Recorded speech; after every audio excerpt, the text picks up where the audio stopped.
తెలుగు ప్రజల తరఫున కేంద్ర ప్రభుత్వం తరఫున హృదయపూర్వకమైనటువంటి శుభాకాంక్షలు. ఎందుకంటే తెలుగు సినీ పరిశ్రమలో అక్కినేని నాగేశ్వరరావు గారి తర్వాత మీరు పద్మవిభూషణ్ తీసుకోవడము మాకందరికీ గర్వకారణం. మీ యొక్క 45 ఏళ్ల సినీ జీవితంలో పునాది రాళ్ళు వేసుకుంటూ స్వయం కృషితో ఈరోజు ఎదుగుతూ వస్తున్నారు. ఎంతో కష్టపడి మీరు ఈ స్థాయికి చేరుకున్నటువంటి మీకు ఈరోజు కేంద్ర ప్రభుత్వం పద్మవిభూషణ్తో సన్మానించడము నిజంగా ప్రతి తెలుగు బిడ్డ గర్వపడాల్సినటువంటి అంశం అని నేను భావిస్తా ఉన్నాను. Thank you so much. Padma Vibhushan వచ్చిన ఈ సందర్భంలో మీరు అభినందించడానికి నా స్నేహితుడిగా చిరకాల మిత్రుడిగా మీరు రావటం అన్నది నాకు చాలా చాలా సంతోషం, మిక్కిలి ఆనందంగా ఉంది. అండ్ మీ ప్రేమని మీ అభిమానాన్ని ఆస్వాదిస్తున్నాను. Thank you so much. ఢిల్లీలో రాష్ట్రపతి చేతుల మీదుగా తీసుకుంటున్నారు కాబట్టి మేము దానికంటే ముందే మిమ్మల్ని కలవాలి, అభినందించాలనేటువంటి ఆలోచనతో ఈరోజు మీ దగ్గరికి రావడం జరిగింది. మోస్ట్ వెల్కమ్ అండి. దక్షిణ భారతదేశంలో రజనీకాంత్ గారు కానీ మీరు కానీ ఒక మంచి నైతిక విలువలతో కూడినటువంటి నటులుగా మంచి పేరు తెచ్చుకున్నారు. అంతేకాకుండా మన తెలుగు ఇండస్ట్రీస్కి వచ్చినప్పుడు తెలుగు ఇండస్ట్రీలో అప్పుడప్పుడు అనేక రకాల సమస్యలు వస్తుంటాయి, క్రైసిస్ వస్తూ ఉన్నప్పుడు ప్రభుత్వంతో కానీ మీ నటుల మధ్యలో కానీ సినిమా ఇండస్ట్రీ మధ్యలో కానీ వచ్చినప్పుడు సీనియర్ నటుడుగా మెగాస్టార్గా అందరినీ సమన్వయపరుస్తూ మరి ముందుకు తీసుకెళ్ళేటువంటి వారు. అలాంటి మీరు ఈరోజు మరి పద్మవిభూషణ్ రావడం అనేటువంటిది మరి అందరం సంతోషించాల్సిన అంశం అని నేను భావిస్తాను. ఈ ఇండస్ట్రీ లేకపోతే మేము లేవండి. మా చదివిన చదువుకు కానీ మన బ్యాక్గ్రౌండ్కి కానీ ఏదో ఒక మారుమూల ఉద్యోగం చూసుకుంటూ ఉండాల్సిన వాళ్ళు ఈ రోజున ఇంత సెలబ్రిటీ స్టేటస్ కానీ ప్రపంచవ్యాప్తంగా ఎక్కడ మన వాళ్ళు ఉన్నా సరే అక్కడ గుర్తింపు కానివ్వండి, ఇవన్నీ రావటం అంటే కనుక కళామ తల్లి ఆ సినిమా ఇండస్ట్రీ నాకు పెట్టిన భిక్షగా నేను ఫీల్ అవుతుంటాను. ఆ ఇండస్ట్రీ లేకపోతే ఏం లేదు. అందుకని ఇలాంటి ఇండస్ట్రీకి ప్రత్యుపకారంగా నేను ఏం చేయాలి, నాకు ఇంత స్థానం ఇచ్చిన ఇండస్ట్రీకి తిరిగి నేను ఏమి ఇవ్వగలను అనేటటువంటి ఒక గ్రాటిట్యూడ్ నుంచి మొదలైంది. క్రైసిస్ వచ్చినప్పుడు నేనేదో నా భుజం కాయాలి, నా వంతు సహాయం చేయాలి అనే ఆలోచన. ఒక ఇంటికి పెద్ద బిడ్డగా పెద్ద కొడుకుగా ఆ ఇంటి కుటుంబ బాధ్యతలకి తన వంతు సహాయం ఎలా చేస్తాడో అలాగే నిర్వర్తించాలని ఉంటుంది. కానీ ప్రతిదానికి పెద్ద నేను అనేటువంటి బేషిజానికి మాత్రం పోవాలని కారణం ఒకటి అనుకుంటే మీరంటే అందరు యాక్సెప్టబిలిటీ ఉంటుంది. అది కూడా ఆ యాక్సెప్టబిలిటీ చిన్నవాళ్ళు కానీ పెద్దవాళ్ళు కానీ ఈ రంగం కానీ ఆ రంగం కానీ మీరు ఏదైనా ఒక మాట చెప్తే దాని మీద మీరు నిలబడతారు, మిగతా వాళ్ళు కూడా మీ మాట గౌరవం ఇస్తారు. అది కారణం నేను అనుకుంటాను. సినిమా రంగం నుంచి రాజకీయాలకు వచ్చి కూడా రాజకీయాలలో మీకంటూ ఒక ప్రత్యేక స్థానాన్ని సంపాదించుకున్నారు. మీరు కొత్త ఒరవడి రాజకీయాల్లో కూడా తీసుకురావడం, మీరు చేపట్టినటువంటి ప్రచార కార్యక్రమం కానీ మీకు వస్తున్నటువంటి స్పందన కానీ అద్భుతంగా మేమందరం ప్రతి కార్యక్రమాన్ని వేరే ప్రత్యామ్నాయ పార్టీలో ఉన్నప్పుడు కూడా మీ రాకను మేము గమనించే వాళ్ళము. మీరు చేస్తున్నటువంటి ప్రచారము కొత్త ఒరవడి మీరు అద్భుతంగా చేశారు. ప్రాంతాలకు అతీతంగా మీకు స్పందన లభించింది, చాలామంది గెలిచొచ్చారు.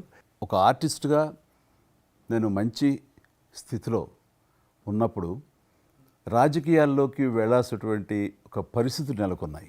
ఆ సమయంలో నేను ప్రజలకి ఏదో చెయ్యాలనే తప్పనే ప్రధానం తప్ప ఎలాంటి పొజిషన్స్ ఏమిటి దీని మీద నాకు దృష్టి లేదు. ఎందుకంటే అన్నిటికీ మించినటువంటి ఉన్నతమైన స్థానాన్ని వాళ్ళ మనసులో వాళ్ళు ఇచ్చిన తర్వాత దానికి మించి నాకు ఏది కావాలి కోరిక లేదు నాకు. అయితే ఇదో చిన్న ఎత్తున మనకి తెలిసి మనకు అందుబాటులో ఉన్నటువంటి చారిటబుల్ ట్రస్ట్ ఇవి పెట్టి చేస్తాను, నేత్రదానం అని రక్తదానం అని చేస్తున్నాం. కానీ పెద్ద ఎత్తున చేసే అవకాశం భగవంతుడు ఇస్తే కనుక అది చిత్తశుద్ధితోటి నేను మనసావాచ కర్మేణ చెయ్యాలి అని ఆ రకంగా నా కృతజ్ఞత తీర్చుకోవాలని మాత్రం చూపించాలని మాత్రం నాకు ఎప్పుడు ఉంటుండేది. నాకు ఇప్పటికి జ్ఞాపకం ఉంటుంది. ఇది అంతకుముందు ఒకటే ఉండేది, ఇలాగ పెట్టినప్పుడల్లా ప్రతిసారి మీరే జ్ఞాపకం వస్తారు నాకు. ఎంత కీన్ అబ్జర్వేషన్. రాజకీయంగా ఉన్నప్పుడు మాత్రం నాకు ఎల్లేని సంతృప్తి ఎక్కడ లభించిందంటే ముఖ్యంగా ఇప్పుడు తమరు చేస్తున్నటువంటి శాఖ ఉంది కదా టూరిజం, అది నేను మీకంటే కొంచెం ఒక స్టెప్ ముందుగా దాన్ని నేను అవి నిర్వర్తించినప్పుడు ఆ శాఖలో మంత్రిగా నాకు పొందినటువంటి అనుభూతి కానీ లభించిన సంతృప్తి కానీ అంతా ఇంత కాదు. ఆ రకంగా మాత్రం రాజకీయాలకు వస్తే ఇంత చేయొచ్చా అనేది మాత్రం నాకు సుస్పష్టంగా నాకు అనుభవపూర్వకంగా తెలిసొచ్చింది మంత్రిగా ఉన్నప్పుడు టూరిజానికి. అది అలా అలా వెళ్ళి ఆఖరికి ఒక కల్నరీ ఇన్స్టిట్యూట్ అనేది నాకు అవకాశం తిరుపతిలో నేను వెళ్ళాను. అద్భుతమైనటువంటి ఇన్స్టిట్యూట్ అది. అంటే క్షమించాలి, అది ఇనిషియేట్ చేసి తీసుకురావడం వరకు నేను చేసి ఇంకా నేను ప్లానింగ్ అంతా మీరు ఉన్నప్పుడే జరిగింది. అంతా జరిగింది. రాబట్టడానికి ఎంత కృషి చేశానంటే అంతా ఇంత కాదు, అది మనకు రాకుండా పోయే పరిస్థితులు ఉన్నాయండి. ఆ టైం లోపల ఒక మినిస్టర్నా ఒక సూపర్ స్టార్నా అన్నీ పక్కన పెట్టేసి ఆ ప్లానింగ్ కమిషన్ చైర్మన్ ఉండేవారు మౌంటగా అహ్లూవాలియా, ఆయన దీన్ని వద్దు, మనకి ఇది వైబుల్ కాదు, ఇది ఫీజిబుల్ కాదు అంటే కనుక కాదని ఆయన గుమ్మందరికి వెళ్ళిపోయి చేతులు కట్టుకుని ఇది ఓకే చేయండి సార్, దీని ఆవశ్యకత అంతా కాదు. ఇండియాలో ఉన్నటువంటి ఎన్ని రకాల స్టేట్స్, ఎన్ని రకాల కల్చర్స్ ఉన్నాయో అన్ని రకాల వంటకాలు ఉండేటటువంటి దేశం మందే. అది నేర్పించే ఒక ఇన్స్టిట్యూషను ఈ రోజున మనకి కావాలి, అదే కల్నరీ ఇన్స్టిట్యూట్. అది మనకు వచ్చింది, దాన్ని మనం నిలబెట్టుకోవాలి. ఇది గొప్ప అవకాశం, ఎంతోమందికి ఉద్యోగం ఇవ్వటమే కాదు, మన కల్చర్ని కూడా మనం నిలబెట్టడం అవుతామంటూ ఆయనతో పోరాడి కన్విన్స్ చేసి ఓకే చేసి ఇక్కడ రాష్ట్ర ప్రభుత్వం అంటే ఆ రోజున ఉన్న రాష్ట్ర ప్రభుత్వం ఒప్పించి రేణుగుంటలో 17 ఎకరాల దాకా చేయించి ఇంకా పెట్టేస్తున్నాం, ఇక మనం స్టోన్ వేస్తున్నాం ఇక్కడ అని అనుకున్న సమయంలో ఈ రాష్ట్ర విభజన సమయంలో నేను రిజిగ్నేషన్ టెండర్ చేసి వచ్చింది. అయితే ఫైల్ సంతకం అన్నీ అయిపోయినాయి. దాని తర్వాత ఇమ్మీడియట్గా వచ్చిన కేంద్ర ప్రభుత్వంగా మీరు దాన్ని ఇంప్లిమెంట్ చేసి ఈరోజు రేణుగుంటలో అది మీరు చాలా అద్భుతంగా ఉన్నదండి. ఇంకా దాన్ని ఈ మధ్యలోనే 2 రోజుల క్రితం ఈ మధ్య నేను మా సెక్రటరీని పంపించాను. మళ్ళీ దాన్ని ఇంకా రిక్రూట్మెంట్ కానీ ఇంకా రీడెవలప్మెంట్ కానీ ఇంకా ఏ రకంగా డెవలప్, ఇప్పుడు ఆల్రెడీ మేము ఎస్వి యూనివర్సిటీతో టైప్ చేసుకుంటున్నాము, టీటీడీ వాళ్ళతో టైప్ చేసుకుంటున్నాము, కొన్ని స్టార్ హోటల్స్తో టైప్ చేసుకుంటున్నాము. ఆ రకంగా ఇంకా మీరు ఏదైతే ఆలోచన ఉండనో మీ ఆలోచన ప్రకారం దాన్ని ముందుకు ముందుకు తీసుకెళ్తాం.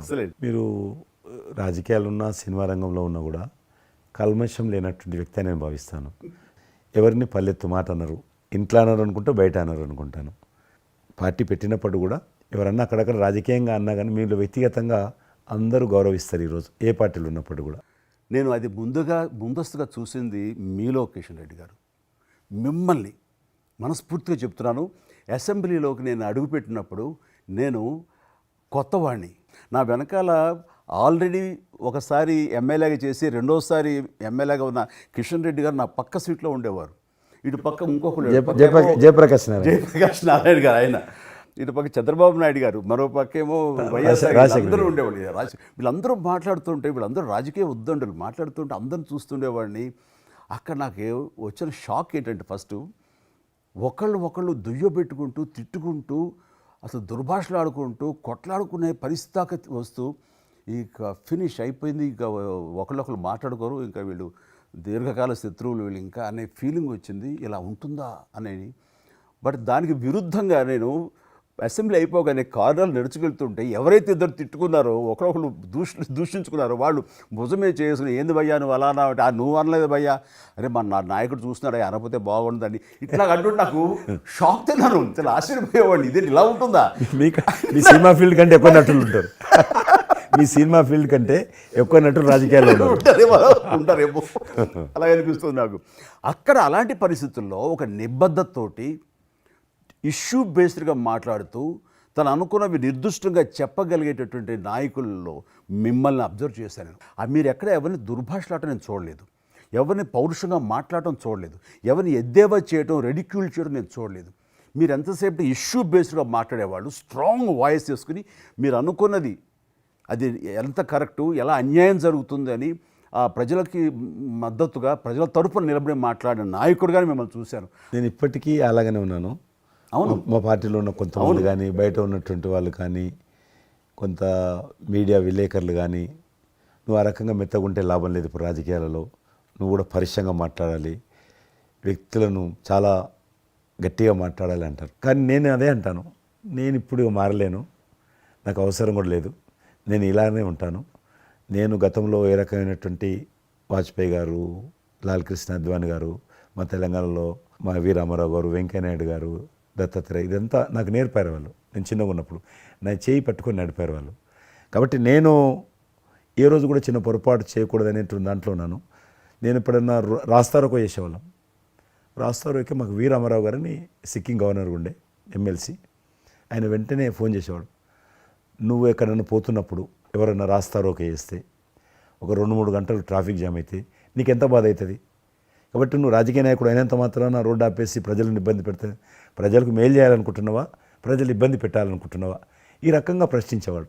నేను ఎవరైనా ముఖ్యమంత్రులది దిష్టిబొమ్మ తగలబెడితే ముఖ్యమంత్రి తగలబెట్టొద్దు, కావాలంటే గవర్నమెంట్ తగలబెట్టు, వ్యక్తి ఆ రకం చిన్న చిన్న విషయాలు నాకు ఫ్యాంటాస్టిక్ సార్. ఈ రోజుల్లో ఎంతమంది ఇలా ఆలోచించే నాయకులు ఉన్నారు, ఎంతమంది స్టేట్స్మెన్లు ఈ రకమైన సలహా ఆ తర్వాత వచ్చే యంగ్ నాయకులకి సలహా ఇచ్చేవాళ్ళు ఉన్నారు. అవన్నీ కరువడిపోతున్నాయి. ఇవన్నీ కూడా చరిత్రలో జరిగేవంట అనే స్థితిలాగా ఉంది మీలాంటి వాళ్ళు లేకపోతే కనుక. ఈరోజు మనము స్వాతంత్రం వచ్చి 75 సంవత్సరాలైంది. ఈ 75 సంవత్సరాల్లో మనం అనేక రకాలుగా అభివృద్ధి చేసుకున్నాము, ప్రాజెక్టులు కట్టుకున్నాము, ముందుకెళ్ళాము, కొంత మెరుగైనటువంటి పరిస్థితి వచ్చింది. కానీ మన తర్వాత వచ్చినటువంటి స్వాతంత్రం వచ్చినటువంటి దేశాలు కూడా డెవలప్డ్ కంట్రీగా ఎమర్జ్ అయినాయి. మనం ఇంకా డెవలపింగ్ కంట్రీ, అభివృద్ధి చెందిన దేశంగా ఎదగలేదు. కానీ దురదృష్టం ఏంటంటే మనకు టార్గెట్ పెట్టుకోలే, ఎప్పటి లోపల మనం లక్ష్యం చేరుకుందాం అనేది ఎక్కడ కూడా పెట్టుకోలేదు. ఇంకో 75 సంవత్సరాల తర్వాత ఇట్లనే ఉన్నాం అనుకో, ఇంకో 75 సంవత్సరాల తర్వాత కూడా వెనక తిరిగి చూస్తే మనం డెవలపింగ్ కంట్రీగా ఎమర్జ్ కాము. అందుకే ఈ మధ్యలో మన కేంద్ర ప్రభుత్వము ఒక టార్గెట్ పెట్టుకుంది. ఇప్పుడు కమింగ్ 25 ఇయర్స్ ప్రపంచంలో అత్యధికమైనటువంటి యూత్ పాపులేషన్ ఇండియాలో ఉంటుంది. ఎగ్జాక్ట్లీ. కాబట్టి ఈ 25 ఇయర్స్ అమృతకాలం అంటారు దీన్ని. ఎగ్జాక్ట్లీ. ప్రధానమంత్రి కూడా అప్పుడప్పుడు అంటుంటారు ఇది అమృత కాలము. కాబట్టి ఈ 25 ఇయర్స్ మన యూత్ కానీ ప్రతి ఒక్క ఫీల్డ్ కానీ మనము ఇప్పుడు సినిమా ఫీల్డ్ అందుకు సినిమా ఫీల్డ్ 2047లో ఏ రకంగా ఉండాలి, ప్రపంచాన్ని ఏ రకంగా డామినేట్ చేయాలి, అగ్రికల్చర్ ఏ రకంగా డామినేట్ చేయాలి, ఇండస్ట్రీ ఏ రకంగా డామినేట్ చేయాలి, ఎన్జిఓస్ ఏ రకంగా పనిచేయాలి, ఆర్థిక వ్యవస్థ ఏ రకంగా ఉండాలి, ఆ రకంగా ఎవరికి వారు 140 కోట్ల మంది మనం అనుకొని 2047 లోపల 100 సంవత్సరాల స్వాతంత్ర పండుగ జరుపుకుంటాము. ఆ రోజుకు మనం అభివృద్ధి చెందిన దేశంగా ఎదగాలి. ఇంకొక మాట అంటారు ప్రధానమంత్రి గారు, అప్పుడు ఏ పార్టీ ఉంటుందో అధికారం మనకు అనవసరం. అప్పుడు ఎర్రకోట నుంచి ఏ ప్రధానమంత్రి ఏ వ్యక్తి జాతీయ పతాకం ఆవిష్కరిస్తారో మనకు సంబంధం లేదు, ఎవరైనా ప్రజలు అనుకుంటారు. కానీ ఆ రోజుకు మన దేశం ప్రపంచంలో డెవలప్డ్ కంట్రీ స్థాయికి ఎదిగి 3, 4, 5 ఉంటే అట్లో మన దేశం ఉండాలి అనేది అని ఈరోజు మనం అందరం ఒక లక్ష్యంగా పెట్టుకొని ముందుకెళ్తే యూత్ ఏదైతే అంటున్నారో మీరు, ఆ యూత్ కూడా మరి వాళ్ళ జీవితం సాఫల్యం చెందినట్టు అవుతుంది. ఇప్పుడు డెవలప్డ్ కంట్రీస్లో మనది ఆర్థికంగా చూసుకుంటే కనుక ఆర్థిక వ్యవస్థగా మనది 5వ కంట్రీగా డెవలప్ అయింది. లార్జెస్ట్ ఎకానమీ ఈ మధ్య కాలంలో, ఈ మధ్య సంవత్సరాల్లో, ఒక దశాబ్ద కాలం లోపల. ఇప్పుడు వచ్చే 5 సంవత్సరాల్లో మనం థర్డ్ ప్లేస్ చేరుతాం. ఇప్పుడు యూకే లాంటి మనల్ని పరిపాలించి ఆక్రమించుకొని పరిపాలించినటువంటి బ్రిటన్ కూడా వెనకకి నెట్టేసి 5వ స్థానానికి వచ్చేసాం. వచ్చేటువంటి 5 సంవత్సరాల్లో ఖచ్చితంగా మనం 3వ స్థానంలోకి లార్జెస్ట్ ఎకానమీ కంట్రీగా మనం ఎమర్జ్ అవుతాం. 100%. అవన్నీ ఇప్పుడు జరుగుతున్నటువంటి ఈ యొక్క డెవలప్మెంట్స్, ఈ ఆర్థిక సంస్కరణలు ఇవన్నీ చూస్తుంటే ఖచ్చితంగా ఆ రోజు ఎంతో దూరం లేదు మీరు చెప్పినట్లుగా. మీ తెలిసి మధ్యలో G20 సమావేశాలు నిర్వహించినప్పుడు నేను మీతోటే మాట్లాడాను. శ్రీనగర్ అంటే ఎట్లా ఉండను పరిస్థితి తెలుసు. ఈ టూరిజం మినిస్ట్రీకి 4 మీటింగ్లు అవుతాయి. ఒక మీటింగ్ అక్కడ పెట్టాలని నిర్ణయించుకున్నప్పుడు ప్రధానమంత్రి అన్నారు, సినిమా ఫీల్డ్ మీద చర్చించండి, ఎందుకంటే సినిమా ఫీల్డ్ ఎక్కువగా షూటింగ్లు చేసేవాళ్ళు. మేము చిన్నగా ఉన్నప్పుడు జమ్మూ కాశ్మీర్ వెళ్ళలేదు వివరం కూడా, కానీ దేశంలో ఉన్నటువంటి కోట్లాది మంది కాశ్మీర్ అందాలను చూశారు సినిమాల కారణంగా. ఎవరు పోలేదు అక్కడికి, కానీ చూశారు. కాబట్టి ఆ సినిమా ఫీల్డ్కి సంబంధించినటువంటి సెషన్ పెట్టాలి మీరని చెప్పి ప్రధానమంత్రి గారు చెప్పి ఆయన ఆదేశించిన తర్వాత ఈ సినిమా ఫీల్డ్కి చంపి అన్ని దేశాలకు సంబంధించినటువంటి ప్రముఖులందరినీ కూడా ఆహ్వానించాం. అప్పుడు మేము మీటింగ్ పెట్టాలంటే పాకిస్తాన్ అన్ని దేశాలకు లెటర్స్ రాసింది, చైనా లెటర్స్ రాసింది, టెర్రరిస్ట్ ఆర్గనైజేషన్స్ అన్నీ కూడా హెచ్చరించాయి. జమ్మూ కాశ్మీర్కి వస్తే Kashmir is a disputed place అది, కాబట్టి ఎవరు రావద్దు, వస్తే మాత్రము ఏమైనా అవుతే మాకు సంబంధం లేదని పాకిస్తాన్ కూడా అందరూ హెచ్చరించారు.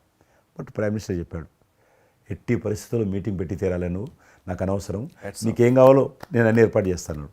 ఆ తర్వాత నేను మీతో మాట్లాడి ఆ రోజు అప్పుడే కాశ్మీరు అని అనగానే మీరు కాశ్మీరు లోయల్లో కన్యాకుమారి ఇలాంటి సాంగ్స్ ఎన్నో మాకు గుర్తుకొచ్చినాయి. అలాంటిది మళ్ళీ మీరు మీ పార్టిసిపేషన్ ఉంటే బాగుంటుంది అనుకున్నప్పుడు ఆ టైంలో నేను రాలేని పరిస్థితిలో రామ్ చరణ్ వస్తే బాగుంటుంది, అతను RRR సినిమా ఆస్కార్ అవార్డు తోటి తను మంచి ఆస్కార్ అవార్డు వచ్చింది, బాగుంటుంది ప్రధానమంత్రి గారు చెప్పాను. అప్పుడు అందరూ ఫారినర్స్ డెలిగేట్స్ అందరూ కూడా ఏ సినిమా సాంగ్ అది నాటు సినిమా డాన్స్ చేశారు అక్కడ. ఎవరు మన కొరియన్ మినిస్టర్.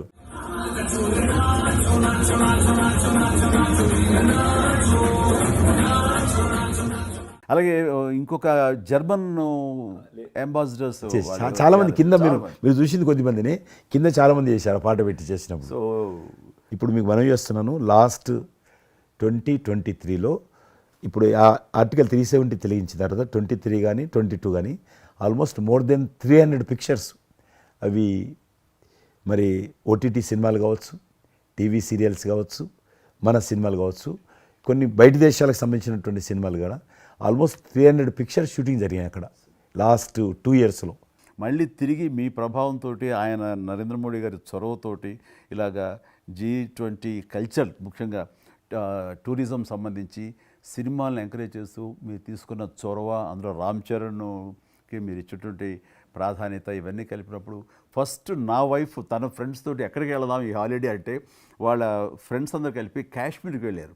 అన్నిటికీ మించి మన భారత జాతీయ జెండా ఆడుతున్నది. మీకు తెలుసలేదు, మా పార్టీ తరఫున మాకు మురళీ మనోహర్ జోషి గారు ఉండేవారు, పార్టీ అధ్యక్షుడు అద్వానీ గారి తర్వాత. ఆయన కన్యాకుమారి నుంచి కాశ్మీర్ వరకు యాత్ర తీసాము. ఏంటో తెలుసా డిమాండ్? అక్కడ శ్రీనగర్లో జాతీయ పతాకం ఎగరడం, దానికోసం ఉద్యమం. చూడండి, ఒక జెండా ఎగరడం కోసం. ఆడికి మిలిటరీ మధ్యలో, పోలీస్ ఫైరింగ్ల మధ్యలో ఒక జెండా, మేము జమ్మూ కాశ్మీర్ కానీ ఆపేశారు మమ్మల్ని. అక్కడ నుంచి విమానం, మిలిటరీ విమానంలో తీసుకుపోయి ఆయన ఒక్కరిని అక్కడ జెండా ఎగిరినట్టు చేసి మళ్ళీ తీసుకొచ్చారు. దల్ లేక్ అని ఉంది అక్కడ, ఉన్నది కదా. మొన్న 15th ఆగస్ట్, ఇంతకుముందు 15th ఆగస్ట్ ఏదైతే మనము 70 సంవత్సరాల పండుగ జరుపుకున్నాము, 50,000 మంది అమ్మాయిలు, అబ్బాయిలు, స్కూల్ పిల్లలు అందరూ చేతులలో 3 రంగుల పతాకాలు పట్టుకొని దల్ లేక్ చుట్టూ ఊరేగింపు చేశారు. అది మార్పు.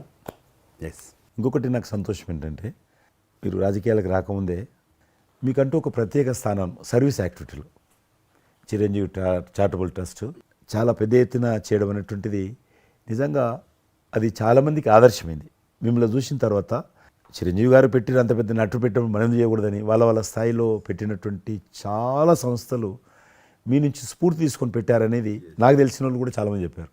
కాబట్టి అది గొప్ప విషయం. మీకు ఎందుకు వచ్చింది ఐడియా? అది ఏదైనా సరే ముందు మన మనసులో తిరిగి ప్రత్యుపకారంగా ఏదైనా చెయ్యాలి అనే భావం ఒకటి ఉంటేనండి, అవకాశాలు ఎదురుగా ఉంటాయండి మన ఎదురుగా. అలా చూసినప్పుడు ఆ టైంలో రక్తం దొరకక చనిపోయే వాళ్ళు చాలామంది ఉన్నారు. అది గర్భస్రావంతో, డెలివరీ సమయంలో, యాక్సిడెంట్ సమయంలో కొంతమంది క్షతగాతులు, అట్లాగా లుకేమియా కానివ్వండి, క్యాన్సర్ కానివ్వండి, ఇలాంటివి తలసేమియా కానివ్వండి, ఇలాంటి చాలామంది ఉన్నారు. ఇంతమంది జనాభా ఉన్న ఈ దేశంలో రక్తం ఇచ్చేవాళ్ళు లేకుండా పోయారు. ఎందుకంటే రక్తం అనేది ల్యాబుల్లో తయారు చేసేది కాదు, ఒక మనిషి మరొక మనిషికి దానం ఇస్తేనే జరిగేది. సో ఆ మాత్రం ఆల్టర్నేటివ్ లేదు, లేదు, ప్రత్యామ్నాయం లేదు. సో ఇది కేవలం మంచి మనసుతోటి ఉండేవాళ్ళు ఇచ్చేదే. వాళ్ళని మోటివేట్ చేయాలంటూ నేను ఏం చేస్తానంటే, నా ఫ్యాన్స్ని ఫస్ట్ మోటివేట్ చేద్దామని దీని ఆవశ్యకత చెప్పడం కోసంగా షార్ట్ ఫిల్మ్స్ కానివ్వండి, ఎక్కడ పెడితే అక్కడ నేను ఇవ్వటం మొదలుపెట్టేసరికి ఈ రోజున రక్తం ఇవ్వటం కోసంగా ముమ్మరంగా ముందుకు రాగలుగుతున్నారు అంటే దాన్ని ఇనిషియేట్ చేసింది, దానికి ముందస్తుగా దాన్ని మోటివేట్ చేసింది నేను అని చెప్పుకోవడానికి నాకు గొప్ప విషయం అండి. కానీ మీరు ఒక ఉద్యమంలాగా తయారు చేశారు దాన్ని, ఒక మూమెంట్ లాగా తయారు చేసి మిషన్కి hats off to my fans and motivate అయిన ధర్మాత్ములు, మంచి మనసు ఉన్న వాళ్ళు ఎంతోమంది ముందుకు వచ్చారు. అందరికీ కూడా ఈ సందర్భంగా చేతులెత్తి నమస్కరిస్తాను. ఇక్కడ మీ గురించి నేను ఇంకోటి విన్నాను, మీరు ఏదైతే నా సేవా కార్యక్రమాల గురించి మీరు ప్రస్తావించారో అదే సమయంలో నేను కోవిడ్లో కూడా నేను కొంచెం యాక్టివ్గా ఉండి మా కార్మికులకి సంబంధించి 3 నెలల పాటు 4 నెలల పాటు నా మిత్రుల సహకారంతో నేను కొంత అమౌంట్ తోటి సినిమా ఫీల్డ్లో పనిచేస్తున్నటువంటి బాయ్, ఆఫీస్ బాయ్ నుంచి మొదలు పెడితే టెక్నీషియన్స్ వరకు కూడా మీరు చాలా పెద్ద ఎత్తున 14,000 మందికి నేను గ్రాసరీస్ ఇవ్వగలిగాను వాళ్ళకి బయటికి రాని పరిస్థితిలో. బట్ అదే పరిస్థితిలో మీరు దేశవ్యాప్తంగా, మీరు ముఖ్యం ఇక్కడ మన రాష్ట్రానికి సంబంధించి తెలంగాణలో మీరు ఫ్రంట్ లైన్లో ఉండి ప్రతి వాళ్ళని పరామర్శిస్తూ, ప్రతి హాస్పిటల్కి వెళుతూ, ఎవరైతే ఆ రోజున ఫ్రంట్ లైన్ హీరోస్ ఉన్నారో వాళ్ళందరినీ పరామర్శిస్తూ మీరు అద్భుతంగా పెద్ద ఎత్తున చేశారు.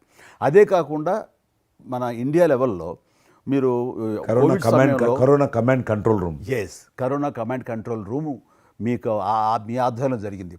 అప్పుడు మీరు చేసిన సేవల గురించి దేశం ప్రస్తావించారు. అంటే అప్పుడు నోడల్ మినిస్ట్రీ, హోమ్ మినిస్ట్రీ ఉండింది. ఏమైనా డైరెక్షన్స్ దేశానికి ఇవ్వాలన్నా, రాష్ట్ర ప్రభుత్వాలకు ఇవ్వాలన్నా, లాక్డౌన్ ఎక్కడ పెట్టాలి, ఎక్కడ పెట్టకూడదు, ఎప్పుడు పెట్టాలా, లాక్డౌన్లో ఏ స్థాయికి వెళ్ళాలా, అన్నీ కూడా హోమ్ మినిస్ట్రీ ఇచ్చేది. నేను అప్పుడు హోమ్ మినిస్ట్రీలో ఉన్నాను. ప్రజలకు రోజువారీ అవసరమైనటువంటి 24 మినిస్ట్రీస్, 3 జాయింట్ సెక్రటరీస్ ఒక్కొక్క మినిస్ట్రీ నుంచి 8 గంటల చొప్పున హోల్ నైట్ టు డే 24/7 ఆ బ్యాచ్ కరోనా కంట్రోల్ రూమ్లో కూర్చోవాలి. ఆ రకం కూర్చున్నప్పుడు దానికి యాజ్ ఎ మినిస్టర్గా నన్ను ఇన్ఛార్జ్ పెట్టారు ప్రధానమంత్రి గారు, అమిత్ షా గారు. చాలా అద్భుతంగా నేను కూడా ఆల్మోస్ట్ 1.5 మంత్ ఆఫీసులోనే పడుకున్నాను. మిలిటరీ విమానాలలో ఆక్సిజన్ పంపించాను, మీకు తెలుసు మిలిటరీ విమానాలు. చాలా ఒక విమానం ఢిల్లీ నుంచి ఆక్సిజన్ తీసుకొని వస్తే గ్రీన్ ఛానల్ ద్వారా హైదరాబాద్ సికింద్రాబాద్ స్టేషన్ వచ్చేంత వరకు కూడా ఎక్కడ ఆగకపోయేది. అంత నెట్వర్క్ గ్రీన్ ఛానల్ అంటారు. ఆ రకంగా విమానాల ద్వారా నేను గాంధీ హాస్పిటల్కి ఆల్మోస్ట్ 12 సార్లు పోయాను లోపలికి. ఎవరైతే వెంటిలేటర్ మీద పేషెంట్స్ ఉంటారో, నేను బుక్ ఒకటి ప్రింట్ చేశాను, వెంటిలేటర్ మీద పేషెంట్ దగ్గరికి వెళ్ళి దగ్గరగా మాట్లాడాను, దేవుడి మీద భారం ఇచ్చి తిరిగాను. ఆ రకంగా ఎందుకు వెళ్ళానంటే ఏదో పబ్లిసిటీ కోసం కాదు, డాక్టర్లు పనిచేస్తున్నారు ఆడ, నర్సులు పనిచేస్తున్నారు, మోరల్ సపోర్ట్ ఇవ్వడం కోసం. ఆడ శానిటేషన్ సిబ్బంది పనిచేస్తారు, క్లీన్ చేయడం. వాళ్ళు పనిచేస్తున్నప్పుడు మనం వాళ్ళని గాలికి వదిలేసి మీరు పని చేయండి, మేము రాజకీయ నాయకులము, మేము ఇళ్ళల్లో ఉంటాము, మేము రాము అని కూడా దాన్ని తట్టి నేను లోకల్గా ప్రజాప్రతినిధిని, ఎంపీని అని చెప్పి మా ఇంట్లో భయపడుతున్నా, అందరూ భయపడుతున్నా, ప్రెస్ వాళ్ళందరూ వచ్చేవాళ్ళు. ప్రెస్ వాళ్ళందరినీ గేట్ కాడ బయట మెయిన్ గేట్ కాడ ఆపాడు. ఇక నేను పోయేవాడిని, మొత్తం చూసేవాడిని. ఆ సూపరింటెండెంట్ కూడా నాతో పాటు లోపలికి వచ్చేవాడు ధైర్యం చేసి నేను వెళ్ళినప్పుడు. ఆ రకంగా పూజారులు ఉంటారు దేవాలయాలలో, పూజారులు కూడా చాలా పేదవాళ్ళు ఉంటారు, మీకు తెలుసు. వాళ్ళకు దేవాలయాన్ని క్లోజ్ అయినాయి కదా, ఆ టైంలో పూజారులు అందరికీ గ్రాసరీస్ పంపించడము, మీలాంటి వాళ్ళ దగ్గర పెద్దవాళ్ళ దగ్గర సాయం తీసుకొని మా కార్యకర్తలకు పంపించడము, పోలీస్ స్టేషన్లో పోలీసుకు పంపించడము, హోంగార్డ్స్ పంపించడము. ఈ రకంగా నేను కూడా కొద్దిగా గొప్ప చేశాను. ఇక్కడ మా వాళ్ళతోటి కలిసి నా కాన్స్టిట్యున్సీ చూసి ఈవెన్ నా పార్టీలో ఉన్నటువంటి నాకు పనిచేసినటువంటి పేద కుటుంబాల కార్యకర్తలకు కూడా గ్రాసరీస్ పంపించాను నేను. ఆ రకంగా కూడా వర్కౌట్ చేశాను. మీ కుటుంబంలో కూడా చాలామంది మీకు బంధువులు సినిమాలు వచ్చారు. అందులో ఇద్దరు ప్రముఖంగా, మీ అబ్బాయి చరణ్ గారు కావచ్చు, మీ సోదరుడు పవన్ కళ్యాణ్ గారు కావచ్చు. వాళ్ళిద్దరిట్లో మీకు నచ్చిన సినిమా ఏముంటుంది? పవన్ కళ్యాణ్ సినిమాల్లో నాకు తొలి ప్రేమ ఒకటి చాలా ఇష్టం, బద్రీ ఇష్టం, అలాగే జల్సా అనే ఇంకో సినిమా, అత్తారెడ్డి దారేదైతే చాలా నేను చూశాను అది. అవి తను చేసినవి సినిమాలైనా అన్నీ కూడాను అద్భుతమైన సినిమాలే, 1-2 తప్ప. అండ్ చరణ్ రెండో సినిమా మగధీర నభూత నా భవిష్యత్. మీరు అసెంబ్లీలో నాకు వచ్చి చెప్పారు, ఏది మగధీర రిలీజ్ అయిన రోజు ఉన్నారు మీరు, జ్ఞాపకం ఉందో లేదు మీకు? కరెక్టే కదా, మీరు షేర్ చేశారు. చాలా బాగా నడుస్తుంది మా అబ్బాయిది, మంచి అదే టైంలో మీరు అసెంబ్లీలో కూడా చెప్పారు మాకు, మామూలుగా మాట్లాడుతున్నారు, మగధీర చాలా అద్భుతంగా వచ్చింది చిరంజీవి అని. మీరు ఎంత సంతోషపడిపోయారో. మీకు రాజకీయంగా మీ తదనంతరం లేదా మీతో పాటు మీ బంధుగణంలో కానీ మీ బంధువులో కానీ మీరు ఎంకరేజ్ చేసిన మీ శిష్య వర్గంలో కానీ ఎవరైనా ఉన్నారా? అంటే నేను మా కుటుంబం నుంచి ఎవరిని ప్రోత్సహించలేను. ఎవరన్నా ఇష్టం ఉంటే వాళ్ళు రావాలి ఫ్యూచర్లో, నేను ప్రోత్సహించలే ఎవరిని కూడా. నాకు పార్టీలో గ్రూప్ అంటూ లేదు, అందరూ పార్టీ కార్యకర్తలందరూ నా గ్రూపే, పార్టీయే నా జెండా. ఆ రకంగా నేను ఎవరిని వ్యక్తిగతంగా నా మనిషిని ప్రోత్సహించుకోవడము, లేకపోతే మా కుటుంబ సభ్యులను ప్రోత్సహించడం అనేటువంటిది, ఎవరైనా రాజకీయాలు అంటే వాళ్ళ స్వేచ్ఛ, మనం బలవంతంగా తీసుకొచ్చి నిలబెట్టాలనేది నేను జనాలు కూడా అనుకోలేదు ఇప్పటివరకు అయితే. ఈ ఫ్యూచర్ ఏమైతే చెప్పలేను ఇప్పటికైతే. మీరు ఒక గ్రూపు, నా కార్యకర్తలు నా గ్రూప్ అని మీరు అంటే నాకు ఒక విజువల్, ఒక ఫోటోగ్రాఫ్ గుర్తుకొస్తుంది. మీరు వైట్ హౌస్ ముందు మీరు కొంతమంది కార్యకర్తలు అలా ఉన్నారు, కానీ వాళ్ళు నిశ్చితంగా చూస్తే నరేంద్ర మోడీ గారు ఉన్నారు ఆ టైం లోపల. మీకు అప్పటి నుంచి కూడా నరేంద్ర మోడీ గారితో సత్సంబంధాలు ఉండేవా? అద్వానీ గారు ప్రెసిడెంట్ ఉన్నప్పుడు 1994లో నేను అప్పుడు యూత్ వింగ్లో పనిచేస్తున్నాను. American council of young political leaders, అది యుఎస్ గవర్నమెంట్ ఏజెన్సీ. వాళ్ళు ఏం చేసేవాళ్ళంటే కొన్ని ముఖ్యమైనటువంటి దేశాల నుంచి అప్పుడప్పుడు యూత్ డెలిగేషన్, పొలిటికల్ పార్టీకి సంబంధించినటువంటి యూత్ డెలిగేషన్, యంగ్ లీడర్స్ అంటారు, యంగ్ లీడర్స్ని పిలిచి మా దేశం ఏ రకంగా అభివృద్ధి చెందుతుందో మీరందరూ చూసి మీరు మీ దేశాల్లో మాకు దేశం గురించి ప్రచారం చేయాలి, వాళ్ళ కాన్సెప్ట్ అది. అద్వానీ గారు ముగ్గురిని సెలెక్ట్ చేశారు. నన్ను హైదరాబాద్ నుంచి, తెలంగాణ ఉమ్మడి రాష్ట్రం ఆంధ్రప్రదేశ్ నుంచి, కర్ణాటక నుంచి అనంత్ కుమార్ అని చనిపోయారు, మినిస్టర్ ఉండేవారు, సివిల్ అవియేషన్ మినిస్టర్ ఉండేవాడు, కల్చర్ మినిస్టర్, ఆయన చనిపోయారు మధ్యలోనే. అక్కడ గుజరాత్లో ఆర్గనీ పార్టీకి సెక్రటరీ ఉండేవాడు నరేంద్ర మోడీ గారు, అప్పుడు మినిస్టర్ కాదు ఇంకా మా ముగ్గురిని సెలెక్ట్ చేసి ఢిల్లీకి పిలిచి ఇట్లా మీరు పార్టీ తరఫున పోవాలి అని చెప్పి, నన్ను కూడా నువ్వు పోవాలన్నప్పుడు నాకు పాస్పోర్ట్ లేదు, నాకు చాలా చిన్న ఏజీ, ఫ్లైట్లో మొదటిసారి పోయినా నేను, తొందర రమ్మంటే మా పార్టీ ఫ్లైట్ టికెట్ ఇస్తే పోయాను.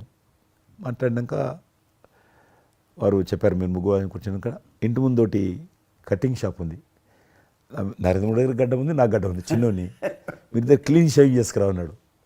నరేంద్ర మోడీ ఇంటి మా అమ్మ పోయిన క్లీన్ నాకు చూపించాలండి మళ్ళీ వచ్చి మళ్ళీ పోయి క్లీన్ షేవింగ్ చేసుకొని నరేంద్ర మోడీ గారు మేము ఇద్దరం ఎందుకనంటే అయినా మీరు పార్టీ రిప్రజెంట్ చేయడం లేదు, మీరు ఇండియాని రిప్రజెంట్ చేస్తున్నారు, టైంకి రావాలా, టైం పోవాలని చెప్పి మమ్మల్ని పంపించిన తర్వాత నరేంద్ర మోడీ గారు మీరు చూడండి ఆ ఫోటోలో ఆయన సంఖ్య ఒక బ్యాగ్ ఉంటుంది. ఆ బ్యాగులో పుస్తకము పెన్ ఉంటుంది. మేము రాజులాగా పుస్తకం లేదు, పెన్ లేదు, మేము పోతుంటే అందులో భాగంగానే వైట్ హౌస్ లోపల రానిచ్చేవాళ్ళు చాలా దూరంకి వెళ్ళి, కానీ చూపించేవాళ్ళు బయట ఉండే కొంత అమెరికా ఇది వైట్ హౌస్ అక్కడ కనిపిస్తుంది, అందులో అది ప్రెసిడెంట్ రూము, ఇక్కడ కనిపిస్తుంది కిచెను, ఇది కాన్ఫరెన్స్ హాలు. బయట నుంచి అందరు చెప్పేటోళ్ళు చాలామంది ఉండేవాళ్ళు. అదే నేను చూసి గైడర్స్ టూరిస్ట్ గైడ్స్ ఉంటారు కదా, వాళ్ళు చాలామంది అక్కడ పోతే చెప్పేవాళ్ళు. ఆ రకంగా అక్కడ దిగినటువంటి ఫోటో అది. ఎందుకు రిలీజ్ చేశానంటే ప్రధానమంత్రి గారు అయిన తర్వాత నాకు ఫోన్ చేశాడు, కిషన్ ఏమన్నా మీ దగ్గర ఫోటోలు ఉన్నాయా? ఆయన దగ్గర లేవు పాపం. ఓకే, నాకు ఫోన్ చేశాడు. నేను ఎమ్మెల్యే క్వార్టర్స్లో అవన్నీ ఫోటోలు తీసినాక ఇంత కట్ట ఉండే కానీ అన్నీ అంటుకొని ఒకటి మనకు తెలియదు కదా, మొత్తం పాడిపోయినాయి. 8 ఫోటోలు దొరికినాయి. అందులో ఏదో ఒకటి దొరికింది బోటు థమ్స్అప్ తాగుతూ, అప్పుడు థమ్స్అప్ తాగొద్దని కూడా తెలియదు, ఇది మల్టీనేషనల్ కంపెనీ అటువంటి ఏం లేదు అప్పుడు. బోట్ నడిపిస్తున్న ఫోటో ఇవన్నీ కూడా కొన్ని దొరికితే పంపించాను. ఆయన ఏ వైట్ హౌస్ ముందు అయితే నేను ఫోటో దిగాను గేట్ కాడ, ఈరోజు అదే వైట్ హౌస్ ఆహ్వానం మేరకు వైట్ హౌస్ లోపలికి వెళ్తున్నానని ఆ ఫోటో రిలీజ్ చేశాడు. Excellent experience. ప్రైమ్ మినిస్టర్ ఆ ఫోటో అప్పుడు బయటకు ఆ ఫోటో బయటకు వచ్చింది. ఆ రోజు ప్రైమ్ మినిస్టర్ గారు అయిన తర్వాత అమెరికాకి వెళ్తున్న రోజు రిలీజ్ చేసిన ఫోటో అది. మీరు మాకు ఒక మాట ఇచ్చారు, మీరు మన ఆఫీస్ ఏదైతుందో టూరిజం ఆఫీసు ఢిల్లీలో నేను వస్తాను, మన ఇద్దరం ఒకసారి ఎందామని అన్నారు. కానీ మీ ఒత్తిడి కారణంగా మన ఒత్తిడి కారణంగా జరగలేదు. ఇంకా అది రేపు ఎలక్షన్స్ తర్వాత మళ్ళీ అది చెప్పలేము కాబట్టి అది వస్తాను. అది కాకుండా మీరు నాకు ఇంకా జ్ఞాపకం ఆఫీస్లో ఉన్నప్పుడు నాకు గర్వం ఫీల్ అవుతాను. ఎందుకంటే మీరు పెట్టిపోయినటువంటి ఫోటోలు ఇండియాకి సంబంధించినటువంటి టూరిజం డెస్టినేషన్ యొక్క ఫోటోస్ ఏవైతున్నాయో అవి ఇంకా ఆ రకంగానే ఉన్నాయి. నేను అడిగిన ఎవరు పెట్టారంటే చిరంజీవి గారు పెట్టారంటారు. డ్రైవర్ కూడా మీకైతే డ్రైవర్ ఉండను, అతను ఇప్పుడు నా దగ్గర ఉన్నాడు, రణధీర్. మీకు నా చెప్తుంటాడు, సార్ మై చిరంజీవి సాబ్ కभी మై సాబ్ డ్రైవర్ మై చలాయితా ఉనకా గాడి ఢిల్లీ మే అది ఆప్కు మై చలా రూమ్ సాప్ అంటాడు. ఇంకా ఉన్నాడు పాపం. చాలా సీనియర్ అండి అతను, చాలా మంచివాడు. మన ఉమ్మడి ఆంధ్రప్రదేశ్ ఉన్నప్పుడు మనం ఇండియాలోనే మనమే ఆరోగ్యశ్రీని ప్రారంభించామన్నది నాకు తెలిసినటువంటి వాస్తవం. ఆ తర్వాత మిగతా రాష్ట్రాలు కూడా వ్యాపించింది అనేది చాలా ఇది. అలాంటి ఆరోగ్యశ్రీకి కిషన్ రెడ్డి గారే ఆద్యులు, అంకురార్పణ చేసిన వాళ్ళు అని బయట బాగా వెనుకడు ఉంది. ఆ తర్వాత ప్రభుత్వాలు పికప్ చేసాయి. అది ఎందుకు, ఎలాగా, అది మీరు ఎట్లా ఇనిషియేట్ చేశారు ఆరోగ్యశ్రీ అనేది? 2004 నేను ఎమ్మెల్యే అయినప్పుడు పేరున్న మందకృష్ణ మాదిక్ గారు, ఆయన వాళ్ళకు సంబంధించినటువంటి ఎస్సీ వర్గీకరణ మీద పోరాటం చేస్తూనే సామాజిక సమస్యల మీద కూడా పోరాటం చేసేవారు. దివ్యాంగులకు పెన్షన్ పెంచాలని ఆయన తిరుగుతున్నప్పుడు ఈ అనేక జిల్లాలలో గుండె జబ్బులు ఉన్నటువంటి పిల్లలు జన్మించేవాళ్ళు. వాళ్ళకు ఆ రోజు ఒక ఆపరేషన్ చేయాలంటే 10 లక్షలు, 12 లక్షలు, 13 లక్షలు అయ్యేది. పేదవాళ్ళకి అది అవకాశం ఉండేది కాదు. చాలామంది చనిపోయేవాళ్ళు కూడా. అప్పుడు రాజశేఖర్ రెడ్డి గారు ముఖ్యమంత్రిగా ఉన్నారు. మేము ట్యాంక్ బండ్ కింద అంబేద్కర్ భవన్ ఉంది, అక్కడ మీటింగ్ పెట్టుకున్నాము. ఒక 3000 మంది పసిపిల్లలు వాళ్ళ తల్లిదండ్రులు వచ్చారు. మీటింగ్ అయినాక ఆ మీటింగ్లోనే ఒక అబ్బాయి చనిపోయాడు. ఇప్పుడు ఏం చేయాలి సేమ్ అబ్బాయి అంతే వచ్చాడు, చిన్న పసిబాబు అందే వచ్చాడు, అబ్బాయి చనిపోయాడు. మేము ఏం చేసినాం, నేను మందకృష్ణ గారు కలిసి, నేను కూడా ఉద్యమానికి వెళ్ళాను. ఆ అబ్బాయి డెడ్ బాడీ పట్టుకొని అంబేద్కర్ ట్యాంక్ బండ్ నుంచి అంబేద్కర్ విగ్రహం దగ్గరకు వచ్చాం. మాతో పాటు ఆ పసిపిల్లలందరినీ తీసుకొచ్చాం. 3000 మంది పసిపిల్లలు అంబేద్కర్ ట్యాంక్ బండ్ దగ్గర అంబేద్కర్ విగ్రహం మొత్తం ఆ పిల్లలు వాళ్ళ తల్లిదండ్రులు కూర్చున్నాం, డెడ్ బాడీ పెట్టుకొని కూర్చున్నాం. ఎట్టి పరిస్థితుల్లో రాష్ట్ర ప్రభుత్వము వీళ్ళందరూ కూడా ఉచితంగా చిన్నపిల్లలందరూ కూడా ఆపరేషన్ చేయించాలి, ప్రైవేట్ హాస్పిటల్లో కానీ ఎక్కడైనా వాళ్ళ ఇష్టం చేయించాలి, వీళ్ళ ప్రాణాలు కాపాడాలని డిమాండ్ తోటి కూర్చున్నాం. 11 గంటలకు కూర్చున్న తర్వాత రాజశేఖర రెడ్డి గారు దురదృష్టం ఆ రోజు ఢిల్లీకి వెళ్ళిపోయాడు. ఢిల్లీలో ఉన్నాడు. బట్ ఢిల్లీ నుంచే ఫోన్లో మాట్లాడాడు ఆయన. మాట్లాడి నేను తర్వాత ఆలోచిస్తాం, మీరు అట్లా చేయొద్దు. ఎందుకంటే మమ్మల్ని లాఠీ చేయడానికి వీలేదు, పసిపిల్లలు, గుండె జబ్బులు ఉన్న పిల్లలు, మమ్మల్ని నెట్టేయడానికి వీలేదు పోలీసులు కూడా విచిత్రమైన పరిస్థితి, ఆందోళన, ఉద్యమం చేస్తున్నాం మేము, చాలా డెడ్ బాడీ పెట్టుకొని ఉన్నాం. ఏం చేయాలో పోలీసులకు తోచది. ముఖ్యమంత్రి గారు అన్నప్పుడు రాజశేఖర్ గారు మా మెడ మీద కత్తి పెట్టి మీరు ఈ రకంగా దబాయిస్తున్నారు, ఏమని అనుకోండి సార్, మీరు కృష్ణ గారు చాలా గట్టిగా ఉన్నారు, ఏమని అనుకోండి, మీరు ఎట్టి పరిస్థితుల్లో ఇది చేయాలని చెప్పి మేమిద్దరం కదలాలి. రాత్రి ఆల్మోస్ట్ 10 o'clock మళ్ళీ ముఖ్యమంత్రి గారు ఫోన్ చేసి మీరు మాట చెప్పడం కాదు ఆర్డర్ రావాలను.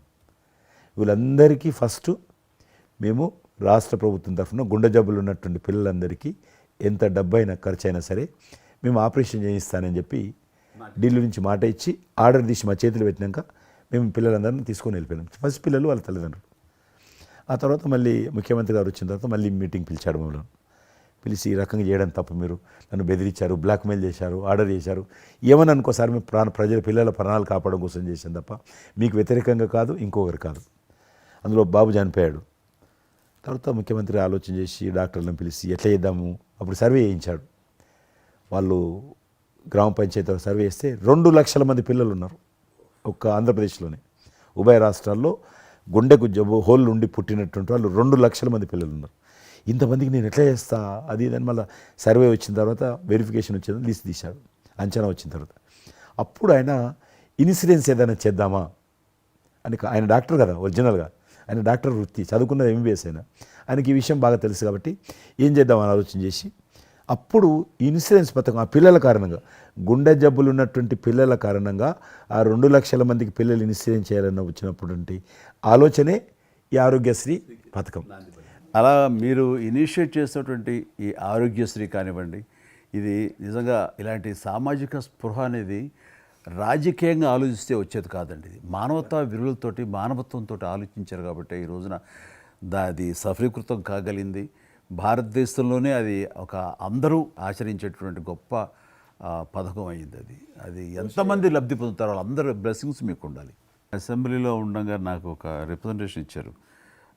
ఈ హోమ్ గార్డ్స్ గురించి మీరు తీసుకున్న ఆహ్వానించిన మీరు పడ్డ తపన కానీ అంతా ఇంత కాదు.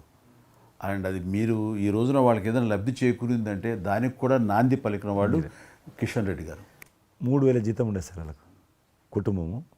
వాళ్ళు 12 గంటలు, 13 గంటలు, 14 గంటలు, ఇప్పుడు ట్రాఫిక్ చేస్తుంటారు కదా, వాళ్ళు 12 గంటలు దుమ్ము ధూళి ఎండలో వాళ్ళు ఇట్లా ఏలు పెడితే మొత్తం మన చేయి నల్లగవుతుంది, అంత మట్టి కాలుష్యంతో ఉంటారు వాళ్ళు. రోజు వాళ్ళు ఇచ్చే బట్టలు తెల్ల షర్ట్ వేసుకోవాలి, వాళ్ళు కాకి ప్యాంట్ వేసుకోవాలి.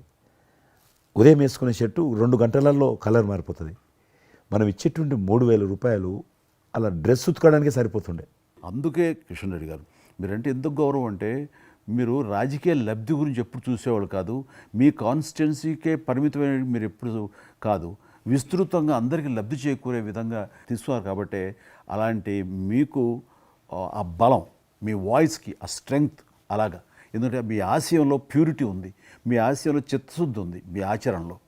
కాబట్టి మీలాంటి నాయకుల వల్లనే అవుతుంది ఏదైనా సరే. జనవరి 22 నాడు నేను టీవీలో చూశాను, మీరు అయోధ్యలో రామమందిర నిర్మాణంలో మీ దగ్గర కెమెరాలు పెట్టడము, మీరు కామెంట్ చెప్పడము, మిమ్మల్ని పిలవడము, మీరు పోవడము, మీరు ఆ రోజు టీవీలో దేశమంతా అన్ని టీవీలు మాట్లాడాయి. మీకు మీరు ఏ రకంగా ఫీల్ అనిపించింది మీకు? అది హనుమాన్ని ప్రార్థించే ఆయన మా కులదైవంగా చూసిన మాకు రామచంద్రుడు ఆ నామమే మాకు ఒక రకమైన గొప్ప స్ఫూర్తి మాకు. అలాంటి రాముడు మమ్మల్ని ఆహ్వానించినట్టుగా అనిపించిందండి. అది అక్కడ 500 సంవత్సరాలుగా ఎన్నో అక్కడ ఉన్నటువంటి ప్రాబ్లం అనేది అది సునాయాసంగా చేయటం అన్నది అది ఆయన వల్లనే అయ్యింది, నరేంద్ర మోడీ గారు తలుచుకోబట్టి అయ్యింది అనేది. అలాంటి దానికి మేము ఆహ్వానించబడటం అనేది అది మేము చేసుకున్న అదృష్టం, పుణ్యం. చాలామంది అందరము భయపడ్డాం ఏమైపోతుందో, దేశంలో గొడవలు అయితే మత కళాలు జరుగుతుందేమో. కానీ అదృశ్యం ఏంటంటే ముస్లింలు కూడా చాలామంది సానుకూలంగా. ఇక్కడ నేను ఒక విషయం చెప్పాలి.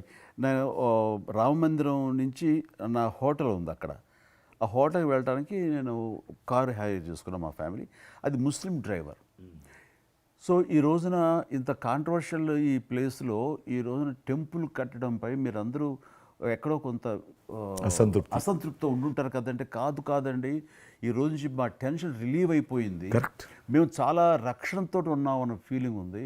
ఎంత హిందూ కాన్వర్జేషన్ అండి. ఇక్కడ 144 సెక్షన్ ప్రివేల్ అవుతూ ఏ రోజున ఏం గొడవలు జరుగుతాయి, ఎక్కడి నుంచి ఏ ఘర్షణలు జరుగుతాయి, స్కూల్కి వెళ్ళి మా బిడ్డలు వస్తారా వెళ్తారా అనే టెన్షన్లో ఉండేవాళ్ళం మేమంతా.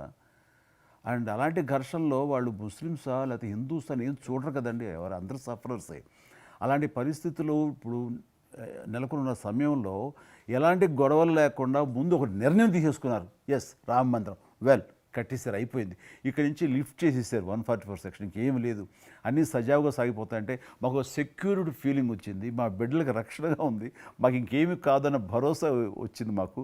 వీఆర్ సో హ్యాపీ అని ఒక ముస్లిం సోదరుడు అన్నారు. ఇప్పుడు అదే మీరు ప్రస్తావిస్తున్నారు. ఇప్పుడు చాలామంది ముస్లిమ్స్ వెళ్తున్నారు చూడడానికి, దర్శనం చేసుకోవడానికి. ఒక అమ్మాయి అయితే బాంబే నుంచి నడుచుకుంటూ వచ్చింది, 22nd చేరుకుంది అక్కడ అమ్మాయి. ఓకే, నేను ఉన్నాను వెనకనే ధైర్యాన్ని ఇచ్చేటువంటి మన ప్రధాని గారు, ఈ భారత ప్రభుత్వం ఇవన్నీ కలిపి దోహదపడ్డాయి. అందుకని ఆయన ఒక మాట అన్నారు అయోధ్య టైంలో, మొన్నటిదాకా టెంట్లో రాముడిని చూసాం, ఇంకా రావుడికి ఆ పరిస్థితి లేదు, ఆయన ఒక పర్మనెంట్ స్ట్రక్చర్లో ఉంటాడు అని అన్నప్పుడు అందరూ మంచి రెస్పాన్స్ ఇచ్చారు, బాగా రెస్పాండ్ అయ్యారు. అట్లాగా ఈ రోజున ఆయన తీసుకున్న ప్రతి కార్యక్రమం కూడాను ఒక మత సామరస్యాన్ని సూచిస్తుంది. దానికి నేను ఒక విషయం కూడా చెప్తాను, మీరు చెప్పారు కదా, నేను ఎలక్షన్ ప్రచారానికి 2019లో కానీ అంత ముందుగానే వెళ్ళేవాడిని. డిఫరెంట్ రీజన్స్ మా పార్టీకి సంబంధించి కావచ్చు, ఇతరత్ర కావచ్చు. మేము వెళ్తున్నప్పుడు ముస్లిం సమాజాన్ని బస్తీలు కూడా వస్తాయి కొన్ని, మేము ఎంత మైకులు పెట్టుకొని డ్రమ్ కొట్టుకుంటూ పోయినా కూడా ఒక్కరు కూడా బయటకు వచ్చేవాళ్ళు కాదు. ఇప్పుడు పరిస్థితి త్రిపుల్ తలాక్ అని ఒకటి ఉండేది, అది ముస్లింలో ఒక సాంప్రదాయం. అది ఏదైనా భర్త కోపం వచ్చినా 3 సార్లు తలాక్ అంటే ఆడబిడ్డ ఇంటి నుంచి వెళ్ళిపోవాలి. 3 సార్లు అంటే తలాక్ అంటే వెళ్ళిపోవాలి.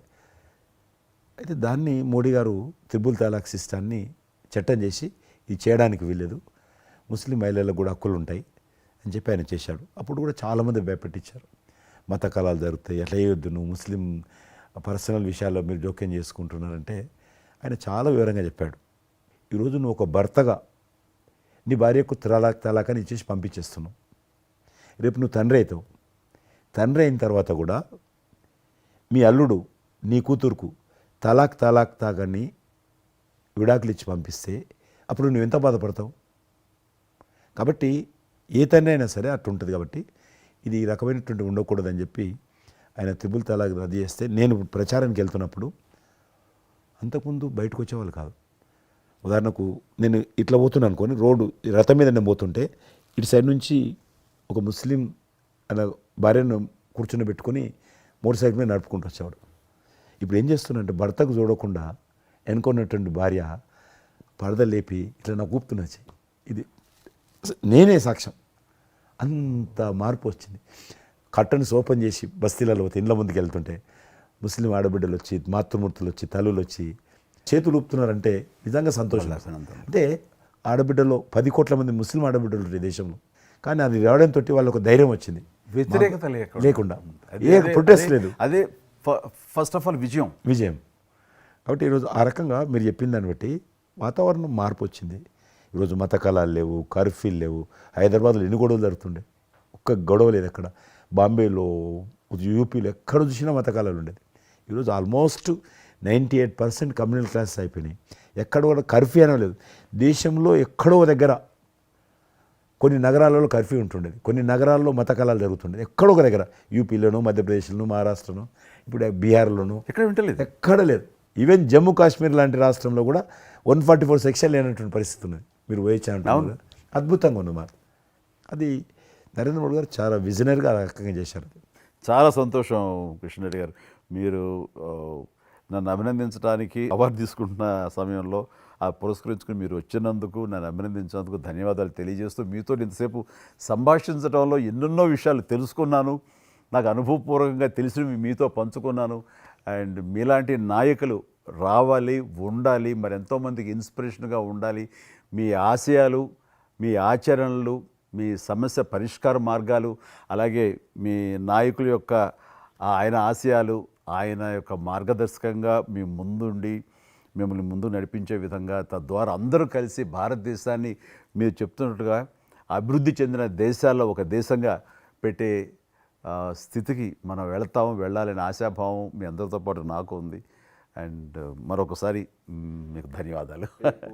తప్పకుండా మీరు జీవితంలో ఇంకా మరెన్నో మెట్లెక్కాలి, ఇంకా మీకు మంచి భవిష్యత్తు ఉంది. ఇటు సినిమా రంగానికి సేవ చేయాలి, అటు సమాజంలో కూడా సేవ చేసేటువంటి అనేక రకాల, సమాజం అంటే ఒక రాజకీయాలే కాదు, అనేక రకాలుగా మీరు చేస్తూ ఉన్నారు ఇప్పటికీ. కాబట్టి రేపు భగవంతుడు ఏం చేస్తారు ఎవరి చేతిలో లేదు. కాబట్టి మీరు నిండా నూరేళ్ళు ఉండి ఈ దేశానికి, ఈ ప్రజలకు సేవ చేయాలని నేను మనస్ఫూర్తిగా కోరుకుంటూ, మరొకసారి పద్మవిభూషణ్ అందుకుంటున్న సందర్భంగా మీరు నా హృదయపూర్వకమైనటువంటి శుభాకాంక్షలు. Thank you. అలాగే మీకు ఈ ఎన్నికలు విజయవంతం కావాలని మనస్ఫూర్తిగా కోరుకుంటూ, ఖచ్చితంగా మీరు మళ్ళీ ఏ మినిస్ట్రీలో ఉంటారో, ఎక్కడ ఉంటారో అనేది నాకు మన చేతుల్లో లేదు. తెలుస్తుంది. అండ్ వచ్చి మిమ్మల్ని అలా కలుస్తాను నేచర్ మాట ప్రకారం. ఆల్ ద వెరీ బెస్ట్ అండి. Good luck.